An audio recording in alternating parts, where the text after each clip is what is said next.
આમ આદમી પાર્ટી દ્વારા કલેક્ટર કચેરી ખાતે સ્માર્ટ મીટરનો વિરોધ દર્શાવવામાં આવ્યો હતો। આમ આદમી પાર્ટી દ્વારા કલેક્ટરને આવેદનપત્ર આપી રજૂઆત કરવામાં આવી હતી। સુરતમાં સ્માર્ટ મીટર વિરોધ ઠેર ઠેર યથાવત જોવા મળી રહ્યો છે, તો હવે આ વિરોધ વચ્ચે આમ આદમી પાર્ટી દ્વારા સ્માર્ટ મીટરનો વિરોધ કરવામાં આવ્યો હતો। આમ આદમી પાર્ટી દ્વારા કલેક્ટર કચેરી ખાતે સ્માર્ટ મીટરનો વિરોધ દર્શાવવામાં આવ્યો હતો। આમ આદમી પાર્ટી દ્વારા કલેક્ટરને આવેદનપત્ર આપી રજૂઆત કરવામાં આવી હતી। તેઓએ રજૂઆતમાં સ્માર્ટ મીટર શહેરમાંથી કાઢી જૂના મીટર લગાવવાની માંગ કરી હતી। ડીજીવીસીએલ દ્વારા સ્માર્ટ મીટરને કાઢવામાં નહીં આવશે તો લોકોને સાથે રાખી ભારે વિરોધ કરવામાં આવશે તેવી ચીમકી પણ ઉચ્ચારી હતી। આમ આદમી પાર્ટીએ સ્માર્ટ લૂંટારૂ ભાજપ સરકાર બેનર સાથે વિરોધ કર્યો હતો। જી, આજે આમ આદમી પાર્ટી શહેર પ્રમુખ મહેન્દ્ર નાવડિયાની આગેવાનીમાં આજે અમે કલેક્ટર કચેરી આવ્યા છીએ આવેદનપત્ર આપવા માટે। આજે આપણને ખબર છે આખા ગુજરાતની અંદર જ્યાં જ્યાં સ્માર્ટ મીટર લગાવવાની ઝુંબેશ ચાલુ છે ત્યાં હરેક જગ્યાઓ ઉપર આજે લોકો વિરોધ કરી રહ્યા છે અને આપણને ખબર છે વડોદરા અને સુરેન્દ્રનગરની હાલત આપણે જોઈ છે। ત્યાં લોકોને 15 દિવસના 4-4 હજાર આ સ્માર્ટ મીટરની અંદર બિલો આવ્યા છે। તો સામાન્ય વ્યક્તિ એટલું બધું મોટા પાયે બિલ કઈ રીતના ભરી શકે? અને અત્યારે આમ જોવા જઈએ તો 34 લાખ જેટલા પરિવારો અંદાજિત અત્યારે સરકારી રાશનનો ઉપયોગ કરે છે, ખાવા માટે સરકારી અનાજનો ઉપયોગ કરે છે। તો આટલી ગરીબીમાં જો આવી રીતના સ્માર્ટ મીટરો લગાવવામાં આવશે, 3 ગણા બિલો વસૂલવામાં આવશે તો સામાન્ય માણસ કઈ રીતના ભરી શકશે? તો આખા ગુજરાતની અંદર હરેક જગ્યા ઉપર આ વિરોધ ચાલી રહ્યો છે અને આમ આદમી પાર્ટી તમામ સામાન્ય લોકોની સાથે છે। આજે અમે કલેક્ટરશ્રીને રજૂઆત કરવા માટે આવ્યા છીએ કે દિલ્હીની અંદર અને પંજાબની અંદર જેમ મહિને 300 યુનિટ સુધીની વીજળી ફ્રીમાં આપવામાં આવે છે, તો એવી રીતે ગુજરાતમાં પણ 300 યુનિટ સુધીની વીજળી ફ્રીમાં આપવામાં આવે અને જે આ સ્માર્ટ મીટરનું જે કાવતરું લઈને આવ્યા છે લોકો વચ્ચે, લોકોના ખીચાઓ ખાલી કરવા માટે, તો એ બંધ કરવામાં આવે। તાત્કાલિક ધોરણે આ સ્માર્ટ મીટર જે લગાવવાની કામગીરી છે બંધ કરવામાં આવે, ને જો નહીં કરવામાં આવે તો આવનારા સમયની અંદર તમામ સામાન્ય લોકોને સાથે રાખીને ખૂબ મોટા પાયે આંદોલનો કરીશું। જી, અમદાવાદની અંદર પ્રદેશ કાર્યાલયથી આ બાબતે પ્રેસ કોન્ફરન્સ પણ કરી છે અને આજે દરેક જિલ્લાની અંદર કલેક્ટર કચેરીએ આવેદનપત્ર આમ આદમી પાર્ટીના તમામ સંગઠનના સાથીઓ આપવાના છે અને આવનારા સમયમાં જો નિર્ણય પાછો ખેંચવામાં નહીં આવે તો તમામ લોકોને સાથે રાખીને ખૂબ મોટા પાયે આંદોલન કરવામાં આવશે। ઉપરપટ્ટી ચાલશે એટલે સ્માર્ટ મીટરને લઈને ગુજરાતભરમાં વિરોધ છે તે યથાવત છે અને જે રીતે લોકોને સ્માર્ટ મીટરમાં બિલો લગાવી રહ્યા છે ત્યારે આમ આદમી પાર્ટી દ્વારા એક અનોખો વિરોધ છે તે કરવામાં આવી રહ્યો છે અને આવેદનપત્ર આપી અને પોતાનો જે વિરોધ છે તે દર્શાવી રહ્યા છે। ત્યારે જોઈ શકાય છે કે આ પ્રમાણે અહીં બેનર લગાવીને મીટરો છે તે સ્માર્ટ નથી અને ચીટરો સ્માર્ટ છે, એટલે આ રીતના સ્લોગન સાથે જે પ્રમાણેનો માહોલ અને વિરોધ દર્શાવી ત્યારે સીધી વાત કરીશું।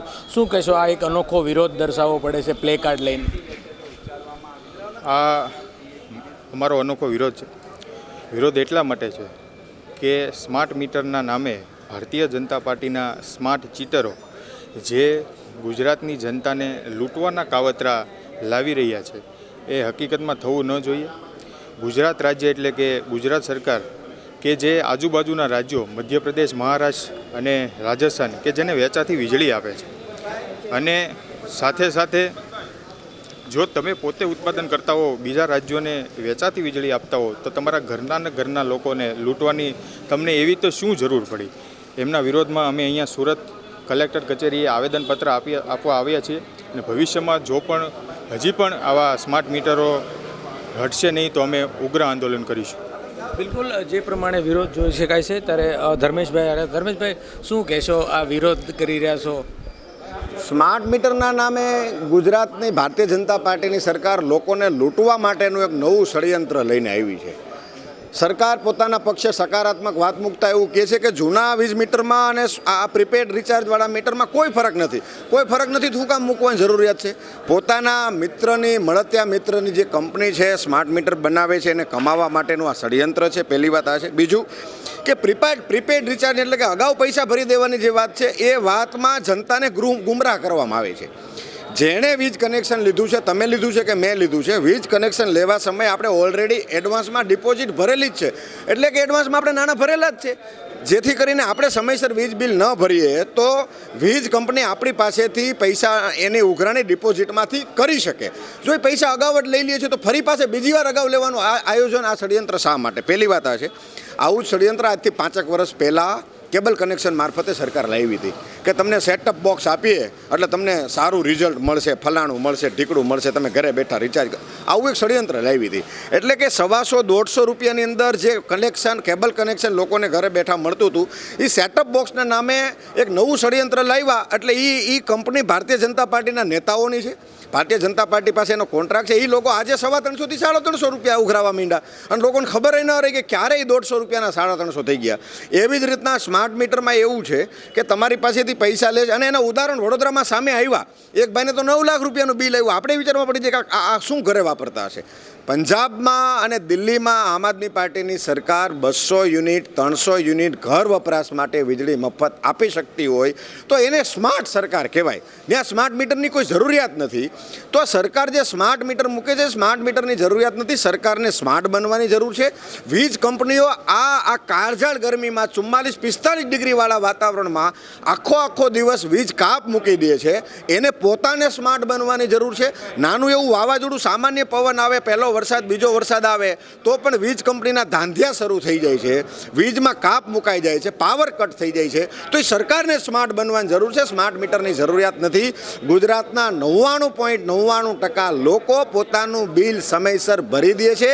આ અસહ્ય મોંઘવારીમાં લોકોને ગુજરાન ચલાવવું જ્યારે ભારે પડે છે ત્યારે પણ લોકો માન કરીને જ્યારે બે છેડા ભેગા થવામાં અઘરું પડે છે એવા સમયે લોકો બિલ સમયસર ભરી દે છે. રેર કેસમાં કોઈ ફસાયેલા હોય, કોઈને કોઈ બીમારીને લઈને, કોઈને આવક અટકી ગઈ હોય, કોઈના ધંધા ભાંગી ગયા હોય સરકારમાં, અને તો કદાચ ન ભરી શકે તો એ એક સામટા 2 બિલ માન કરીને ઉછીના ઉધાર કરીને ભરે છે, દંડ સાથે ભરે છે, વ્યાજ સાથે ભરી દે છે. આજ સુધી ગુજરાતમાં આપણે એવું નથી ધાર્યું કે કોઈનું વીજ કનેક્શન તમે કાપી નાખ્યું ને પૈસા ન ભર્યા હોય. તો એવા લોકો કે જે સમયસર પૈસા ભરી દે છે એ લોકોને સ્માર્ટ મીટરના નામે ઉઘાડી લૂંટની જરૂર શું છે? આમ આદમી પાર્ટીએ માંગ કરે છે કે ગુજરાતના દરેક ઘરને ઘર વપરાશ માટે 300 યુનિટ વીજળી મફત આપવામાં આવે. આ આજની તાતી જરૂરિયાત છે. આમ આદમી પાર્ટી એની માંગ કરે છે. કલેક્ટરશ્રીના માધ્યમથી મુખ્યમંત્રીશ્રીને આજે અમે આવેદનપત્ર આપવા માટે આવ્યા છીએ. વિરોધ થયો હતો અને મુખ્યમંત્રી સહિતના એક્શનમાં આવ્યા, ડેમો મીટર મૂક્યા. એ બાબતે તમને શું લાગે? આ બધા ષડયંત્રો છે. હું એવું કહું છું કે 2 મીટર સેમ કામ કરે છે તો નવા ષડયંત્રો શા માટે નવા વીજ કનેક્શનના મીટર મૂકવાના જ શા માટે? સરકારની જવાબદારી હોય છે નાગરિકોના જીવનને સરળ બનાવવું, સરળતા સાથે એમને પ્રાથમિક સુવિધાઓ પૂરી કરવી. પણ ભારતીય જનતા પાર્ટી રોજ નવા ગતકડા લાવે, નાગરિકોને કેવી રીતે હેરાન કરવા એનું રોજ નવું ગતકડું લાવે. આવું શા માટે? સરકાર શું સરળ જીવન આપી જ ન શકે? સરકારની ફરજમાં જ નથી આવતું કે નાગરિકોના જીવનને સરળ બનાવવું, રોજ અઘરું બનાવવાનું? એના માટે સરકાર નથી હોતી. સરકાર હોય છે નાગરિકોના જીવનને સરળ બનાવવા માટે, સરળતા સાથે એને પ્રાથમિક સુવિધાઓ આપવામાં આવે એટલા માટે થઈને સરકાર હોય છે. અને સરકાર એની ફરજ નિભાવતી નથી. પોતાના મળતિયા કંપનીઓને કમાવા માટે ગુજરાતની જનતાને લૂંટવાનું આ ષડયંત્ર છે સ્માર્ટ મીટર. આમ આદમી પાર્ટી એનો સખતાઈ સાથે વિરોધ કરે છે. અને આ વિરોધની વચ્ચે પણ જો ગુજરાતની ભાજપ સરકાર પરાણે ધરાહાર ફરજિયાત વીજ મીટર મુકાવશે તો આમ આદમી પાર્ટીએ વીજ મીટરની હોળી કરતાં પણ અચકાશે નહીં. રોડ ઉપર ઉતરીને આંદોલન કરવું પડશે તો આમ આદમી પાર્ટી એનું આંદોલન કરશે. ગુજરાતની જનતાની સાથે ઊભી રહીને આ આંદોલન કરશે. તો સાથોસાથ આમ આદમી પાર્ટી દ્વારા આકરી ચીમકી પણ ઉચ્ચારવામાં આવી છે, કારણ કે જો આ મીટરની જે વાત છે ને તેનું જે આંદોલન છે તે ઉગ્ર બનાવવામાં આવશે અને જ્યાં સુધી સરકાર પાસે જે રેગ્યુલર મીટર છે તે નહીં આપવામાં આવે ત્યાં સુધી આંદોલન જરૂર પડશે અથવા તો મીટરની હોળી કરવાની પણ ચીમકી ઉચ્ચારી છે. સહયોગી રવિ સાથે અરવિંદ રાઠોડ, જનાદેશ ન્યૂઝ, સુરત.